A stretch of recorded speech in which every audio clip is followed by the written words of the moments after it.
Welcome to Pario Magazine, where I chat with individuals who have a desire to create.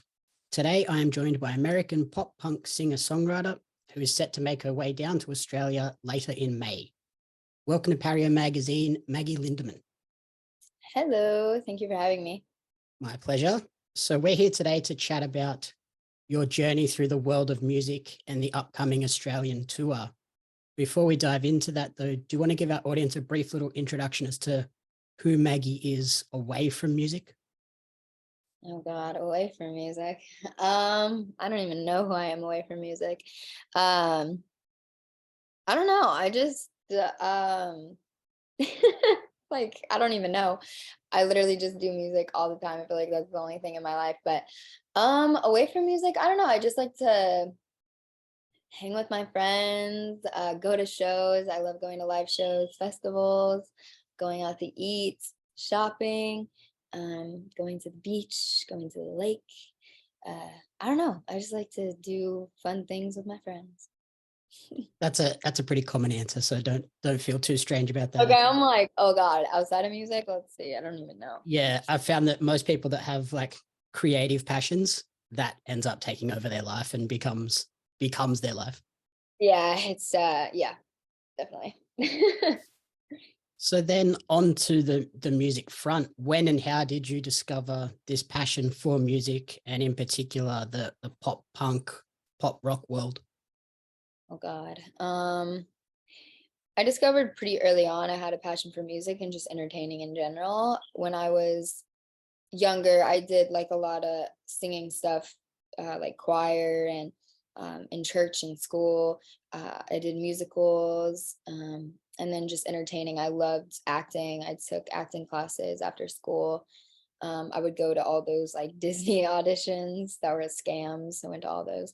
Um, and I don't know, I just like always knew I wanted to be an entertainer somehow. I love uh, being in front of people and um, I don't know, like putting on a show ever since I was little. I just loved to do that. So I always knew I had a passion for something greater than just, um, going to college and finding a job and doing that. I just knew that that wasn't really for me. And if it is, I'm not knocking you. But I don't know. I just like always knew I wanted to do something different than that. And um yeah, I don't know. Just early on, my parents listened to a lot of metal and alternative music.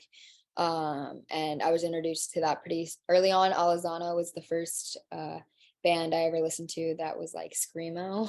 Mhm. I think I was in fifth grade. So that was like the first band I discovered on my own and quickly realized that I really loved that music. And then Sleeping with Sirens shortly after became my favorite band ever.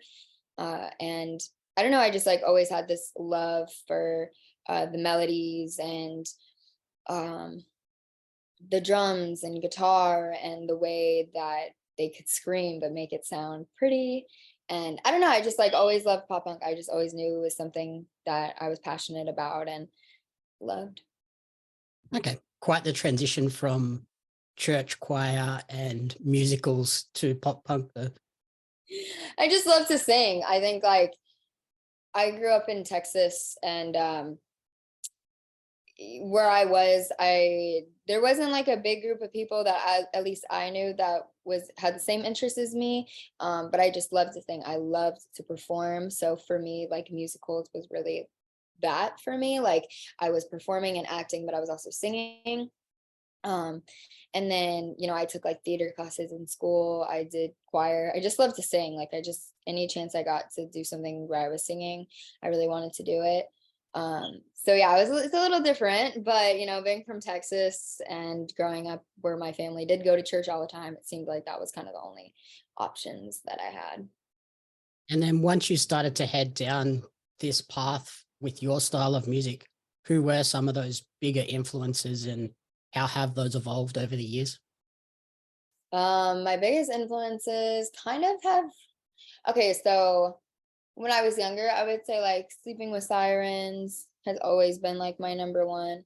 Avril Lavigne, Melanie Martinez, Banks. I think those were like my earlier ones. Now I would say they've transitioned a little bit. I would say all those people are still influences to me, but now it's more like Paramore, Bring Me the Horizon, baby metal, uh hyperpop in general. I just love hyperpop. Um Garbage, any like band that's led by a woman, I really look up to. Flyleaf, yeah. Is it cool Gwen, to see? Gwen is a big one. I can't leave her out. Sorry, Yep. Gwen. Is it cool to see like quite a few women leading these sort of pop punk bands these days? Hell yeah, I think it's so cool. I I went to I played at a festival earlier this year and or last year. Oh my god, I'm sorry, my time is so mixed up. But I went to this festival and I got the chance to like be there all weekend because it was my brother's birthday, so I decided to take him. So I stayed the whole weekend and I got to see so many really really cool bands that I had heard of but I hadn't gotten the chance to see, and a lot of them were like women led. So it was like crazy to see that and hear their voices. And I don't know. I love women that are leading in bands. I think it's like just really cool to see, and it's really inspiring to me too. And then last year you released the debut studio album Sucker Punch. Can you sort of talk us through the inspirations and story behind that record? My inspiration for my music is always just what's going on in my life. So it's just inspired by like the events happening in my life. But this album was super inspired by baby metal, Bring Me the Horizon. This girl Yuli, I always am scared I'm saying her name wrong. I should probably like look up how to say it or something. But Yuli, um, Sleeping with Sirens, Paramore, Avril. I have like a whole album on my whole playlist on my phone that was like dedicated to like inspiration. But those are the people off top. But I don't know. I was just like listening to a lot of hyperpop. I was listening to a lot of metal. And I don't know. I wanted to do stuff that was more experimental than Paranoia. I wanted to try doing heavier stuff, some stuff that was a little bit more hyper poppy. I got Kamo to help produce on a couple songs. He makes really cool music too. He was an inspiration on some of the songs. So I don't know. I just wanted to try new stuff, but also keeping the same vibe, but doing crazier stuff. Yep. Something that is identifiable as Maggie Lindemann, but pushing the boundaries and going somewhere new. Yeah, exactly. And a lot of the tracks on the album sort of explore those personal stories, emotions, and your sort of mindset at the time. Are those easy areas for you to tap into for inspiration? Yeah, I think so. I think that's usually like the easiest thing for me to tap into. Just what's going on in life and experiences and stuff like that. It's way harder for me to make up stuff and all that. Like it's definitely all the stuff I write about is pretty on point with like some of the stuff is a little stretched, but it's pretty on point with my life. Is it sort of a nice sort of therapy type of exercise to sit down and write some of these songs as well? Oh, definitely. I think it's nice to just get it off my chest. Um, and also it's cool because like I'll write a song and get it out and then I'll listen to it a couple months later, a year later, and I have a completely different feel on the situation. So it's cool even to have it as like a public diary that I get to look back on and be like, oh God, that's where I was a year ago. That's crazy. And then sort of by opening up about some of those experiences and emotions, do you hope that that will then allow the people that listen to your music to open up and sort of explore their feelings?